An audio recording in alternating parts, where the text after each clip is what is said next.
हम बताने जा रहे हैं क्लास 10 का जियोग्राफी चैप्टर सेकेंड। इसमें कि सेकेंड चैप्टर में कृषि है, उसमें एक हरित क्रांति है।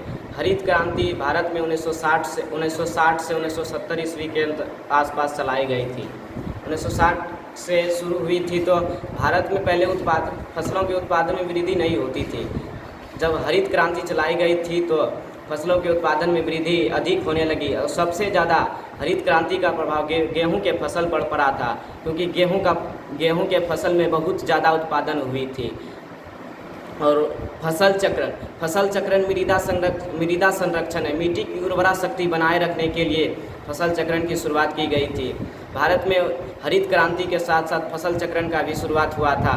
फसल चक्रण जैसे कि कोई खेत में गेहूं का बीज डालते हैं तो उसमें उपज कैसे होगा, क्यों मिट्टी में जब तक उर्वरा शक्ति नहीं रहेगा तो गेहूं में उपज अधिकतर नहीं होगा। इसलिए और बाढ़ के समय जब पानी आता है तो हमारे खेतों की उर्वरा शक्ति अधिक होती है, क्योंकि बाढ़ में जो मिट्टी आता है उस मिट्टी में उर्वरा शक्ति बहुत अधिक होती है।